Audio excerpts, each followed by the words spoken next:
పూరి జగన్నాథుడి రత్న భాండాగారం తెరుచుకుంది. 46 ఏళ్ల తర్వాత రత్న భాండాగారాన్ని తెరిచారు అధికారులు. రత్న భాండాగారంలోని 2 ద్వారాలు వెంటనే తెరుచుకోగా 3వ ద్వారం తాళం మొరాయించింది. 46 ఏళ్లకు తెరవకపోవడంతోనే మొరాయించినట్టు తెలుస్తోంది. అయితే ఎట్టకేలకు 3వ ద్వారం కూడా తెరిచినట్టు సమాచారం. మొత్తం 11 మంది మాత్రమే లోపలికి వెళ్లారు. రత్న భాండాగారంలో నగల లెక్కింపు ప్రక్రియ జరుగుతోంది.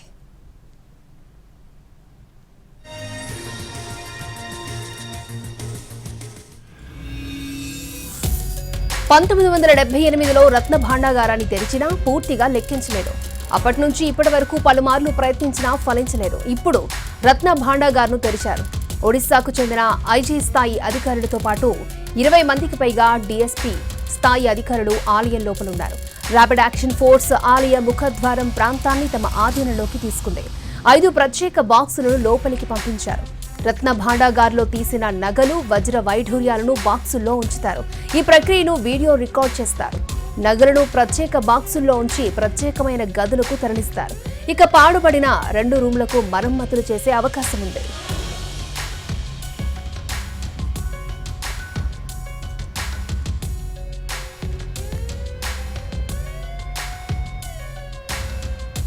ముహూర్తం ప్రకారం 1:28 రత్న భండార్ తెరిచారు. ఒడిశాకు చెందిన ఎస్డీఆర్ఎఫ్ తో పాటు ర్యాపిడ్ యాక్షన్ ఫోర్స్ ఆలయం ముందు భారీగా మోహరించారు.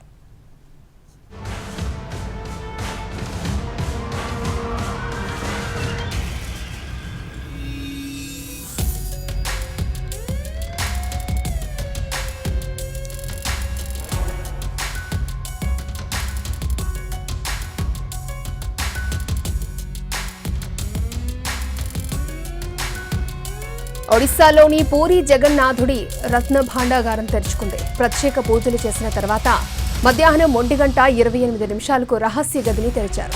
మొత్తం 11 మంది మాత్రమే గది లోపలికి వెళ్లారు.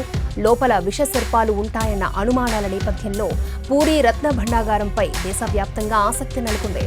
స్నేక్ హెల్ప్ లైన్, 40 మందితో కూడిన ఓడీఆర్ఎఫ్ఏ బృందాలను ఆలయం వెలుపల సిద్ధంగా ఉంచారు. అవసరమైతే వీరిని లోపలకు తీసుకెళ్లనున్నారు.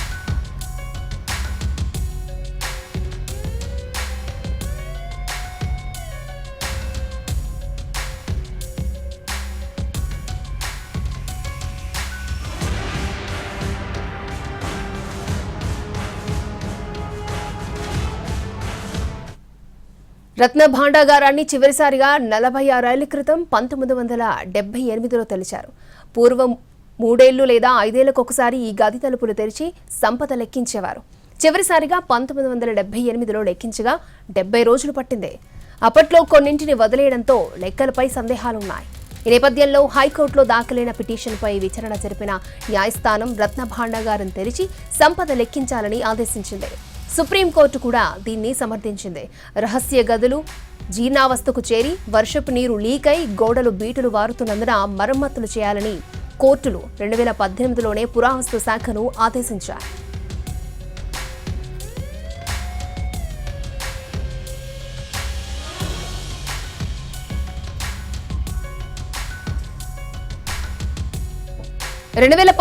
ఏప్రిల్ 6 నాటి నవీన్ పట్నాయక్ సర్కారు నియమించిన 13 మందితో కూడిన అధ్యయన సంఘం తలుపులు తెరవడానికి వెళ్లగా రహస్య గది తాళపు చెవులు కనిపించలేదు. దీంతో సభ్యులు వెనుదిరిగారు. తర్వాత మరమ్మతులకు ఎలాంటి చర్యలు తీసుకోవాలో అధ్యయనానికి ప్రభుత్వం జస్టిస్ రఘువీర్ దాస్ కమిటీని నియమించింది. ఇందులో డూప్లికేట్ తాళపు చెవి పూరి కలెక్టరేట్ ట్రెజరీలో ఉన్నట్లు గుర్తించారు. మరోవైపు రఘువీర్ కమిటీ నివేదికను ప్రభుత్వం వెల్లడించలేదు. దీన్ని ఇటీవల ఎన్నికల్లో బీజేపీ ప్రచారాస్త్రంగా చేసుకుంది. తాము అధికారంలోకి వస్తే భాండాగారం తెరిపిస్తామని హామీనిచ్చింది. హామీకి కట్టుబడి రిటైర్డ్ న్యాయమూర్తి జస్టిస్ విశ్వనాథ్ రథ్ అధ్యక్షతన 16 మందితో కమిటీ వేసింది. ఆ కమిటీ రత్న భాండాగారం తెరవాలని రాష్ట్ర ప్రభుత్వానికి నివేదించింది. భాండాగారం లోపల ఎలా ఉందో ఎవరికీ అవగాహన లేదు. 46 ఏళ్లుగా అందులోకి ఎవరూ వెళ్లలేదు.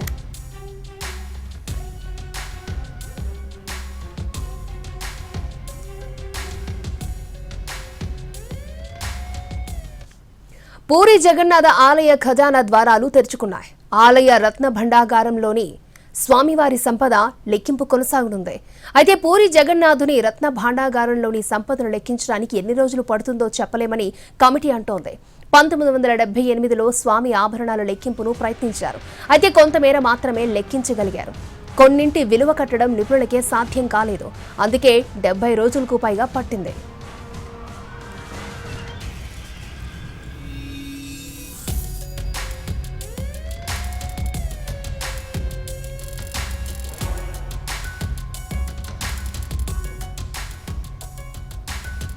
పూరి జగన్నాథ ఆలయం కింది భాగంలో ఉత్తర దిక్కులో ఈ రత్న భాండాగారం ఉంది.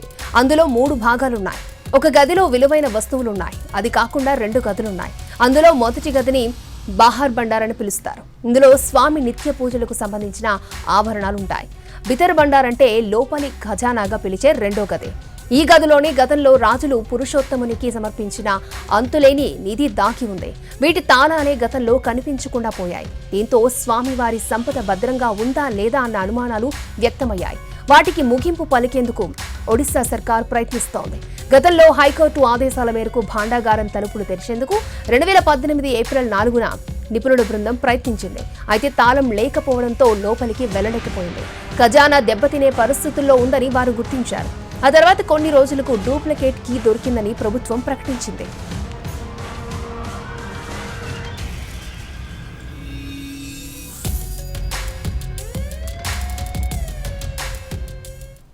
చాలా ఏళ్ల క్రితమే 3వ తాళం చెవి మిస్ అయినట్లుగా బయటపడింది. అప్పటి నుంచి భక్తుల్లో ఆందోళన పెరిగిపోయింది. అసలు స్వామివారి సంపద సేఫేనా అన్న అనుమానాలు తలెత్తాయి. దీంతో అప్పటి నవీన్ పట్నాయక్ ప్రభుత్వం దీనిపై విచారణకు కమిటీని ఏర్పాటు చేసింది. సుదీర్ఘ విచారణ తర్వాత ఆ కమిటీ నివేదికను సమర్పించింది. అయితే ఆ నివేదికను ప్రభుత్వం తొక్కిపట్టింది. ఇన్నేళ్లు గడిచినా ఆ వివరాలేవి బయటపడలేదు, పడనివ్వలేదు కూడా. ఎవరైనా దేవుడి సంపదను దోచుకునేందుకు ప్రయత్నం చేశారేమో అన్నది భక్తుల ఆందోళన. ఆ నివేదిక బయటకొస్తే వాటికి తెరపడేదేమో. కానీ అప్పటి ప్రభుత్వం మాత్రం దాన్ని బయటకు రాకుండా చేసి ఆ అనుమానాలను అలాగే కొనసాగిస్తూ వచ్చింది. ఇటీవల ఎన్నికల ప్రచారంలోనూ ప్రధాని నరేంద్ర మోడీ జగన్నాథుడి భాండాగారం అంశాన్ని ప్రస్తావించారు. జగన్నాథుడి ఆలయం కూడా నవీన్ ప్రభుత్వం చేతుల్లో సురక్షితంగా లేదనే ఆరోపణలు గుప్పించారు.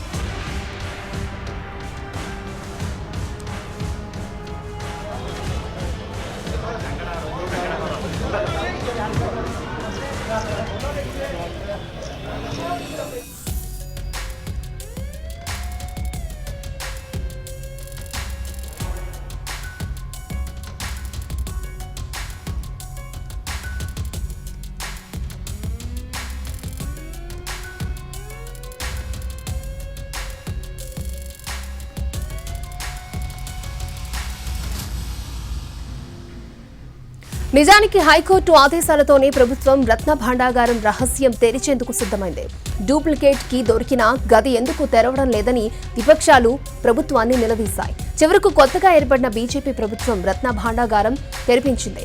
గతంలో నవీన్ పట్నాయక్ ప్రభుత్వం ఏర్పాటు చేసిన కమిటీని రద్దు చేసి కొత్త కమిటీని నియమించింది. ఆ బృందమే ఖజానాను తెరిచింది.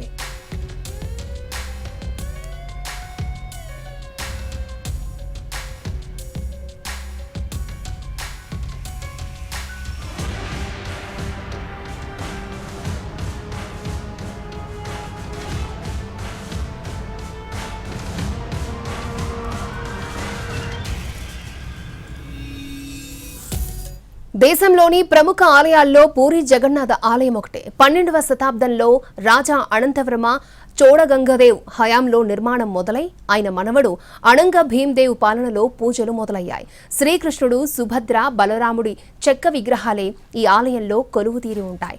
వైష్ణవులకు ఇదే అత్యంత పవిత్రమైన క్షేత్రం.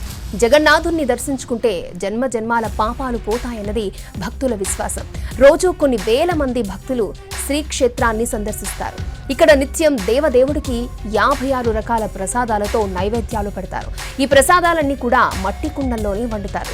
లక్ష్మీదేవి అదృశ్య రూపంలో ప్రసాదాల తయారీని పర్యవేక్షిస్తుంది అన్న నమ్మకం ఉంది. విచిత్రం ఏంటంటే ప్రసాదాన్ని తయారు చేస్తున్నప్పుడు ఎలాంటి వాసన రాదట.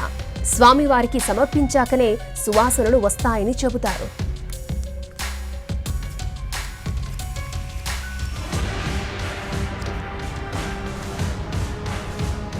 పూరి జగన్నాథ ఆలయంలో సంప్రదాయాన్ని చాలా నిష్ఠగా పాటిస్తారు.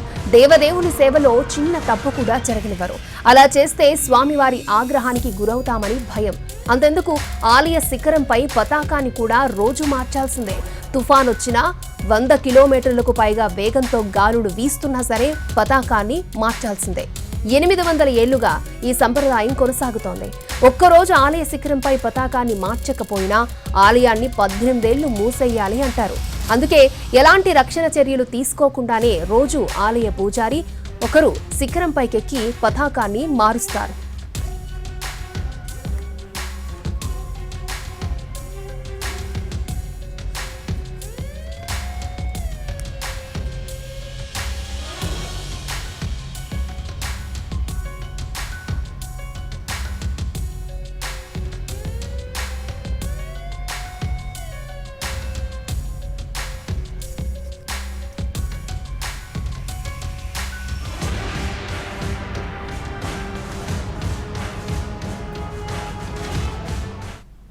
పన్నెండవ శతాబ్దం నుండి 18వ శతాబ్దం వరకు ఈ ప్రాంతాన్ని ఏలిన రాజులు జగన్నాథునికి విలువైన సంపదను కానుకల రూపంలో సమర్పించుకుంటూ వచ్చారు. బంగారం, వెండి, వజ్ర వైఢూర్యాలు ఇలా వెలకట్టలేని సంపదను స్వామికి సమర్పించారు. వీటన్నింటినీ 3వ గదిలో దాచారు. రత్నాలు, స్వర్ణ కిరీటాలు, ధనుర్బాణాలు, వజ్ర వైఢూర్య, గోమేదిక, పుష్యరాగాలు, కెంపులు, రత్నాలు, పగడాలు రాసులు రాసులుగా పోసి ఉన్నట్లుగా గతంలో బ్రిటిషర్లు గుర్తించారు.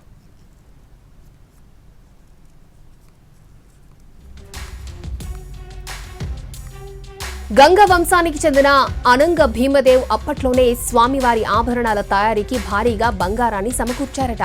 ఏకంగా 28,000 కేజీల బంగారాన్ని స్వామికి కానుకగా ఇచ్చారని చెప్తారు. రాజరాజదేవ్ కూడా 59 కేజీల బంగారాన్ని ఆలయానికిచ్చారు. అంతేకాదు ఆయన ఏకంగా 47,000 ఎకరాల మాన్యాన్ని కూడా స్వామికిచ్చినట్టుగా రికార్డుల్లో ఉంది. అలాగే దిగ్విజయ్ ద్వార్ నివేదికల ప్రకారం సూర్యవంశానికి చెందిన గజపతి కపిలేంద్రదేవ్ కూడా భారీ స్థాయిలో బంగారు, వజ్రాభరణాలు, విలువైన వస్తువులు స్వామికి సమర్పించారు. దక్షిణాది రాజ్యాలపై దండెత్తిన ఆయన విజయం సాధించిన తర్వాత 16 ఏనుగుల మొయ్యగలిగేంత బంగారం సంపదను తీసుకొచ్చి శ్రీక్షేత్రంలో స్వామికి సమర్పించినట్టుగా కూడా చరిత్రలో ఉంది. అయితే ఇప్పుడు అందులో ఎంత బంగారం మిగులుంది అన్నదే అతిపెద్ద ప్రశ్న.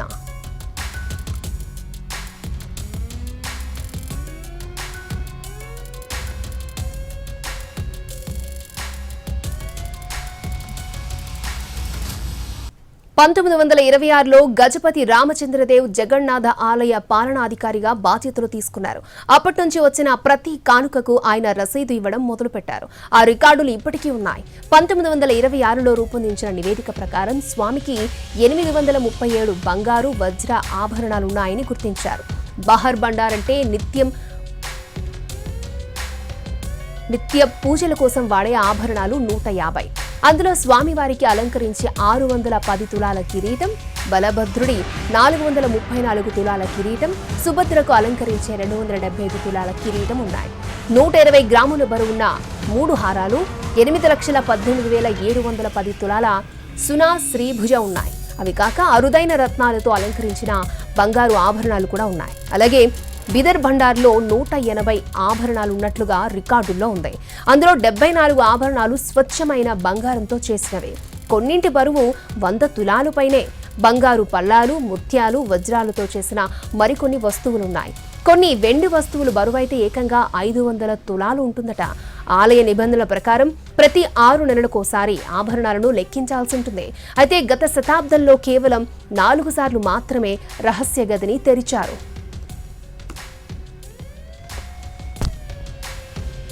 రత్న భాండాగారంలోని బితర్ భండార్ అంటే 2వ గదికి 3 తలుపులుంటాయి. ఒక్కో తలుపుకు ఒక్కొక్క తాళం ఉంటుంది. వీటిలో ఒకటి గజపతి రాజుల వద్ద, మరొకటి దేవాలయ పాలనాధికారుల వద్ద, మూడోది ఆలయ ప్రధాన అర్చకుడి వద్ద ఉంటుంది. 3 ఉంటేనే 3వ గదిని పూర్తిగా తెరవడం సాధ్యమవుతుంది. దశాబ్దాలుగా తెరవని 3వ గదిని ఇవాళ మధ్యాహ్నం 1:28 తెరిచారు.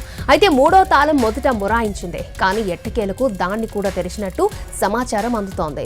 రత్న భాండాగారంలోని రహస్య గదిగా పిలుస్తోన్న 3వ గది కింద ఓ సొరంగ మార్గం కూడా ఉందని, దాని ద్వారా వెళ్తే మరిన్ని గదుల్లోకి వెళ్లొచ్చని, వాటిల్లోనూ అంతులేని ధనరాశులు నిక్షిప్తమై ఉండొచ్చు అన్న అనుమానాలు ఉన్నాయి.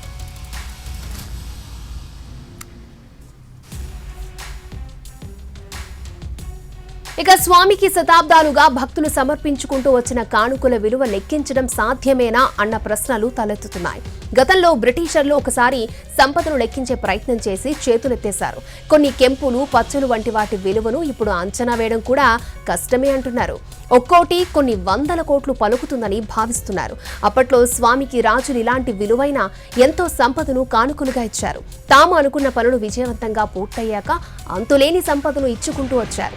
అలాంటి వాటిని లెక్కగట్టడం ఇప్పటి నిపుణులకు సాధ్యమేనా అన్నది మరొక ప్రశ్న. 1978లో రెండో గదిలో లెక్కించిన విలువైన వస్తువుల్లో కొన్నింటిని విలువను అంచనా వెయ్యలేమని గుజరాత్ నుంచి ప్రత్యేకంగా రప్పించిన బంగారు నిపుణులు కూడా స్పష్టం చేశారు. అలాంటి వస్తువులు జగన్నాథుని ఖజానాలో కొన్ని వేలు ఉన్నట్లు చెప్తున్నారు. వీటన్నింటినీ విలువ ఇప్పుడు లెక్కగట్టలేరని కొంతమంది అంటున్నారు. అనంత పద్మనాభ స్వామి ఆలయంలోని రహస్య గదుల్లో గుర్తించిన సంపదలోనూ కొన్నింటి విలువ ఇప్పటికీ అంచనా వెయ్యలేకపోతున్నారు.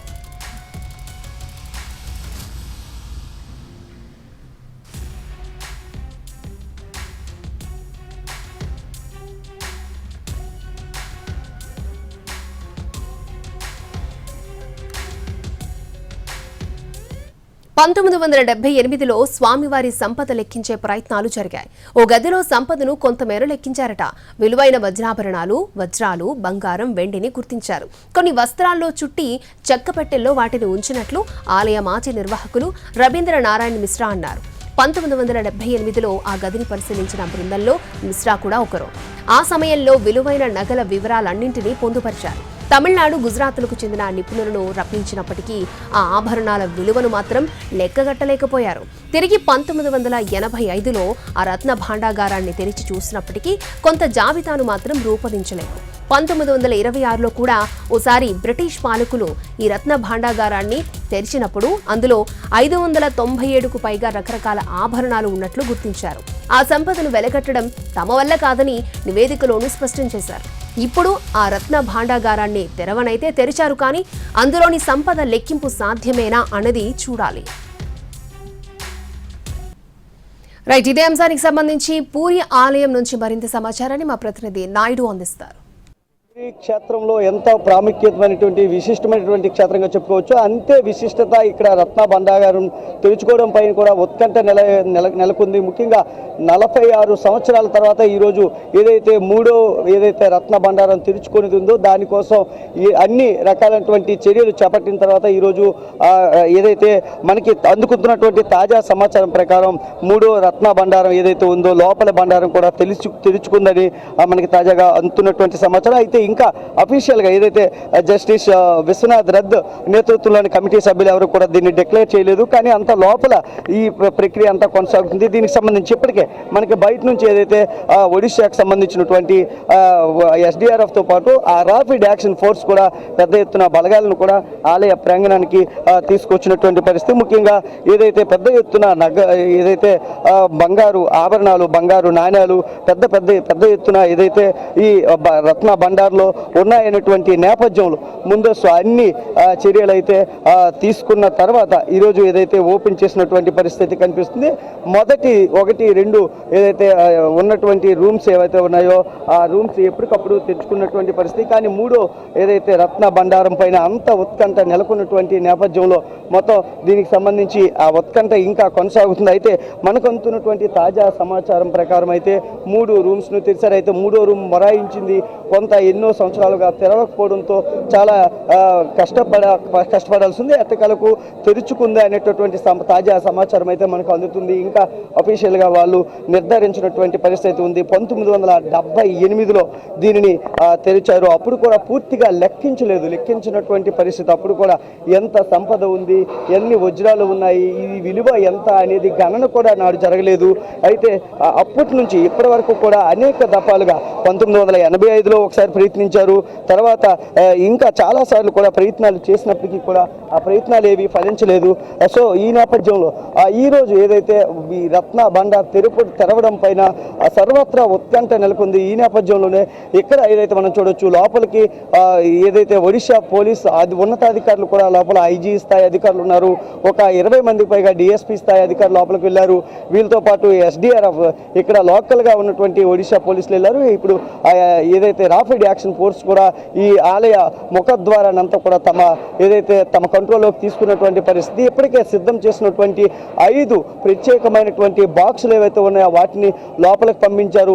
నగలు ఏదైతే తీసిన తర్వాత వజ్ర వైడూర్యాలను అంతా కూడా ఒక పద్ధతి ప్రకారం దీనంతా కూడా వీడియో రికార్డింగ్ కూడా చేస్తూ ఉన్నారు. దాన్ని అంతటినీ కూడా వాటిలో భద్రపరిచి ప్రత్యేకమైనటువంటి గదులకు తరలిస్తారు. అనంతరం అక్కడ ఏదైతే ఉన్నటువంటి ఆ 2 రూమ్స్ ఏవైతే పాడుపడినటువంటి రూమ్స్ ఉన్నాయో వాటిని ఆర్కిటెక్చర్ ఏదో విధంగా దెబ్బతినకుండా ఉండే విధంగా మళ్ళీ న్యూగా కన్స్ట్రక్షన్ చేసేటటువంటి పరిస్థితి ఉంది. ఇప్పటికీ మనకు అందుతున్నటువంటి సమాచారం ప్రకారం 1:28 ఏదైతే ముహూర్తం పెట్టారో అప్పటి నుంచి కూడా లోపల ప్రక్రియ అనేది సజావుగా కొనసాగింది. 1, 2 ఏదైతే ఒక స్పెషల్ టీం ఏదైతే ఏర్పడిందో ఆ టీం తమ నేతృత్వం వహిస్తున్నటువంటి ఈ వ్యక్తులందరూ కూడా పర్యవేక్షణలోనే ఇదంతా కూడా కొనసాగినటువంటి పరిస్థితి. ఇక్కడ పూరి కలెక్టర్ కూడా ఇక్కడ వెళ్ళి కలెక్టర్ ఉన్నతాధికారులు ఉన్నారు, ఇటు వైద్యులు ఉన్నారు, అన్ని రంగాల ప్రముఖులు ఉన్నారు. ముఖ్యంగా ఈ ఆర్కియాలజికల్ డిపార్ట్మెంట్ వాళ్ళు కూడా ఈ కమిటీలో ఉన్నటువంటి పరిస్థితి. అందరూ కూడా సమన్వయంతో ఏదైతే ఈ 3 సంబంధించినటువంటి రత్న భాండాగారాల్ని వెలికి తీసే ప్రక్రియ అనేది కొనసాగుతుంది.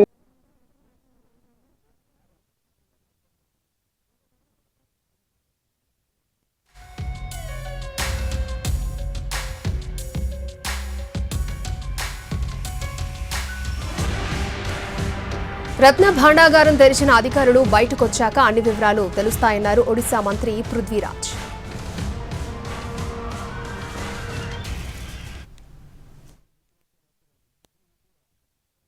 आने की बात आपको पूरा विवरणी देंगे। हम लोग तो गए थे माँ महालक्ष्मी और माँ विमला का दर्शन करने के लिए। अभी जो टीम जब काम खत्म होगा वो टीम आके आपको पूरा विवरणी दे सकते हैं। जब ये लोग आएंगे वापस आएंगे तब ये लोग बताएंगे आपको क्या हुआ। सर भीतर क्या हुआ, आप दर्शन भी करके आए? जब वो काम खत्म होगा, अंदर का काम खत्म होगा, जो टीम गए हैं अंदर, ये टीम आके आपको बता सकते हैं क्या हुआ क्या नहीं। आने की बात आपको पूरा विवरणी देंगे। हम लोग तो गए थे माँ महालक्ष्मी और माँ विमला का दर्शन करने के लिए। अभी जो टीम जब काम खत्म होगा वो टीम आके आपको पूरा विवरणी दे सकते हैं। जब ये लोग आएंगे वापस आएंगे तब ये लोग बताएंगे आपको क्या हुआ। सर भीतर क्या हुआ, आप दर्शन भी करके आए? जब वो काम खत्म होगा, अंदर का काम खत्म होगा, जो टीम गए हैं अंदर, ये टीम आके आपको